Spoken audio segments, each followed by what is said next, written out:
Anguished cries echo up through the metallic hallways of the HMCS Cayuga. Shivers tickle up a man's spine as he ransacks his bookshelves, searching. He skitters through the dark and gloomy room, the only light streaking in through a single, dingy porthole. Someone bangs on the door to his office, pleading that he hurry up. Hot sweat trails down his forehead as he finds the book he's looking for. He cracks it open, flipping through the pages, scanning each one, desperately committing them to memory. Below him, over a dozen injured men lie in pools of their own cooling blood. The hulking man emerges from a nearby hallway and sets out to work immediately, sewing up guts, reinflating lungs, and yanking out pieces of shrapnel. He'd hoped it would never come to this. He'd done everything he could to avoid actually operating on anyone, but now that he was here, there were no other options. In the fog of war, when you're laying on the cold deck of a military ship and can feel your body growing colder by the minute, you don't ask the doctor who comes to save you if he passed all his exams. You don't wonder if he is who he says he is. How would you feel if you learned that the man you just entrusted your life to was an imposter? That he'd only learned how to perform your surgery a few minutes ago from a manual? How does a fraud end up as the only surgeon of a Canadian Royal Navy ship in wartime?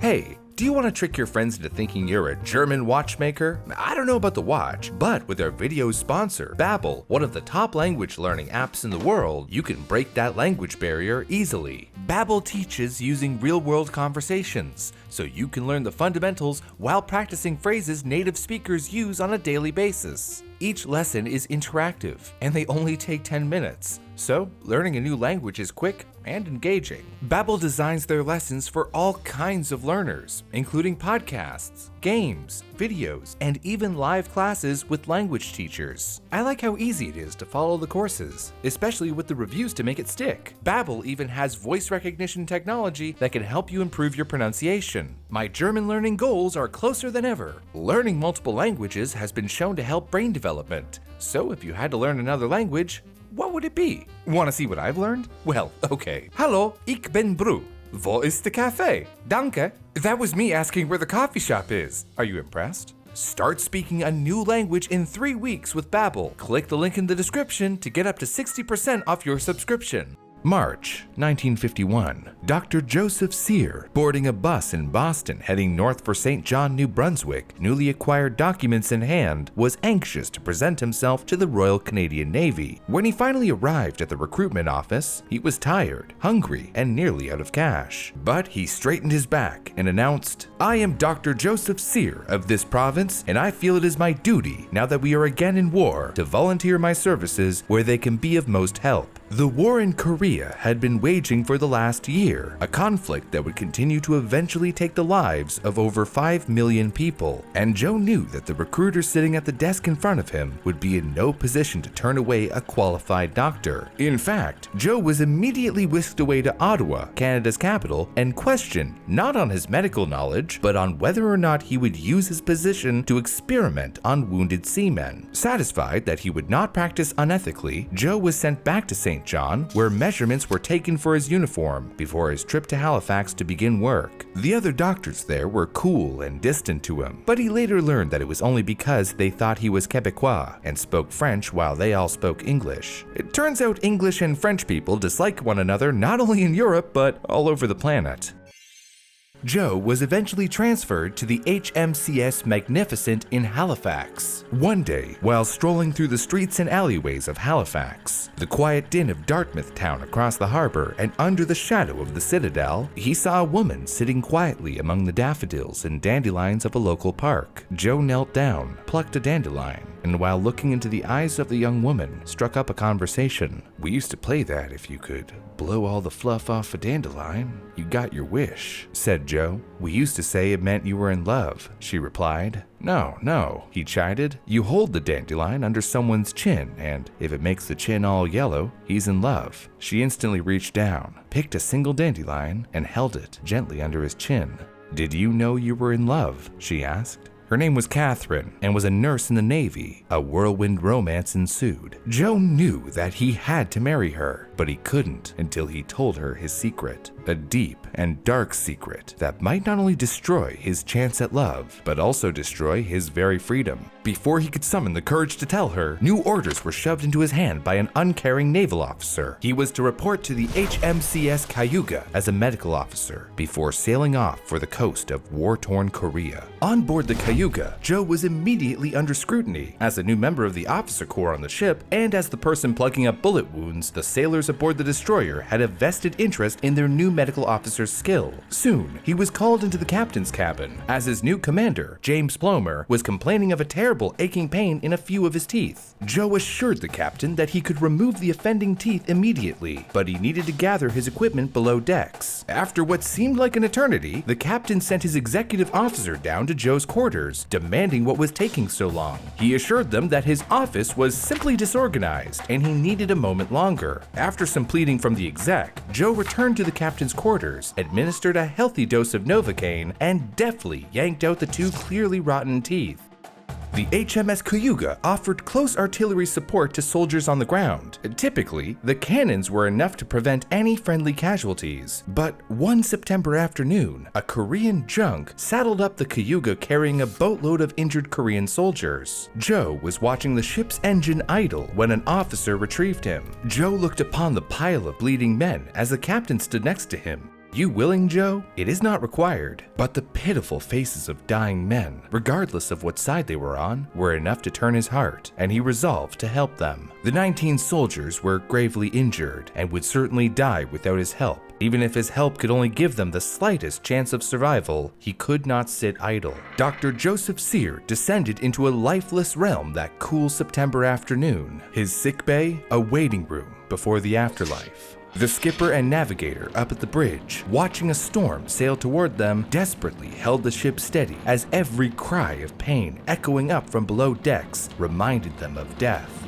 If they lost control of the ship, it wouldn't matter what Joe did. Those men would not survive. By the time Joe was done, the morning sun was cresting over the horizon, the Japanese mainland stretching wide across the view from the little porthole down in the medical bay. By the end of his stint, Joe had performed 16 surgeries, including open chest surgery. He wrote a letter back to Catherine in Halifax, hoping she would hear of his exploits. And at the same time, he was approached by a young press officer interested in a colorful story for the Army newspaper. The officer told the doctor that his story would be in Army dispatches and would also be shown in his hometown's local papers. Despite being from Grand Falls, New Brunswick, he insisted that the paper be shown in Halifax with the hopes that Catherine would see it too. At the same time, however, in the sleepy town of Edmundston, a short drive north of Grand Falls, New Brunswick, another Dr. Joseph Sear was answering some phone calls. "I read a newspaper in Halifax that said you saved a bunch of kids in Korea." "No, not you? Your son then?" At first, Joe thought it must be some perplexing cosmic coincidence. There are lots of Sears in the world, he mused. But then, after learning that he was the only Dr. Joseph Sear in the whole of Canada, and seeing a photograph of the alleged Dr. Sear, he realized the perplexing truth. "Why, this is my friend, Brother John Payne of the Brothers of Christian Instruction." The papers, without consulting the Navy, had published the article on the mystery surgeon's exploits in not only Halifax, but Toronto as well. This drew the attention of some higher-ups, and they quickly unraveled a spiderweb of lies that led an imposter to the position of chief medical officer on a military ship. The question remained though, who was this fake Dr. Sear? In the summer of 1950, Dr. Cecil Boyce Hammond, after leaving the law program at Northeastern Law School in Boston, arrived at the Brothers of Christian Instruction in Alfred, Maine, as a convert with a PhD in zoology from Purdue. The monks were elated and immediately introduced him into the order. The first thing Cecil did was suggest that the brothers grow their small junior college, which specialized in teachers' education, into a full-time 4-year college. The other brothers thought this was a grand idea and let Cecil take the name Brother John Payne before beginning his valiant yet extraordinarily pushy time at the college. This is where Brother John Payne met Dr. Joseph Sear. Winter in the small town of Alfred was a cozy affair, with snow hedging in the inhabitants for months at a time. The two became fast friends, chatting about all sorts of subjects, medical information especially, growing closer over time. As John neared the end of his probationary period with the college, Joe asked him if he could do him a favor. Brother John was American, and as a Canadian, Joe needed help to acquire the right papers to get a license to practice medicine in the United States. "Give me your records and credentials, and I can, doctor. All of them. The more, the quicker," said Brother John, and soon he had a stack of papers weighing nearly a pound altogether. Soon after, a notice was posted announcing the staff assignments for the new college. Unfortunately, to the intense chagrin of Brother John, he was not put in charge of the college, nor was he given the head of a department. He was merely a biology teacher. Expanding the college into a 4-year program was his idea. How could they pass him up? In a rage over being ignored, he stormed off to his room to begin packing. On his way out, he noticed a bottle of wine used for mass and, in a fit of anger, drank the entire bottle in 2 swift gulps, all in front of a bewildered colleague. I mean, we've all been there. Then, the soon-to-be former member of the college stomped out the front door, where he saw another colleague sitting in a station wagon. "Did they fix it yet?" asked Brother John. "Fix what?" said the young man in the driver's seat. "That whirring noise like the transmission is about to explode," replied John. "I'll race the motor for you." The brother in the car immediately ejected himself from the vehicle while John plopped himself in the driver's seat and turned the engine. "Tell them this. Say I hope their rotten college will prove such a failure that the crash will be heard all the way into the Vatican.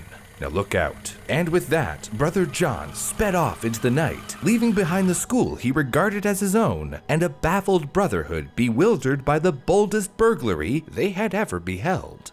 Outside of Lawrence, Massachusetts, there is a hand-painted sign. It reads, "Welcome to Lawrence. Our motto, see Dante's Inferno, Canto 3, line 9. If we look it up, we find the passage, 'All hope abandon, ye who enter here,' the mythological words resting above the entrance to hell. If you were very lucky, you might have seen the lurching figure of a stray 29-year-old hauling up a dark sign outside a hometown he always dreamed of outgrowing. Almost 30 years before Brother John sped off into the distance, a boy was born to a French-Canadian father and an Irish-American mother in the little town of Lawrence, just outside Boston, on December 12, 1921. As the first male son of the family, his father was elated to finally have an heir and treated his son as such. The boy was named after his father, becoming Ferdinand Waldo Demara Jr., and on the day of his 4th birthday, dear old dad announced boldly to all present that, beginning tonight, he is to be called Mr. Demara. To an applauding audience, young Ferdinand, going by Fred, stepped onto a table, fetched a handful of roses, and gave one to each of the family's servants. Such was Fred's pseudo-aristocratic upbringing, and it reflected in his vision of himself. However, the nouveau riche lifestyle became more difficult to uphold as his family's wealth declined during the Great Depression. Young Fred hated the look of patched shoes, seeing them as an insult to his station. In the coming years, Fred left home to join a monastery of Trappist monks. He moved around a bit with the Brothers of Charity, another monkhood where he taught 4th grade. Eventually, he got into an argument with the head brother, stole a car, some money, and ran off to join the army. It was 1941.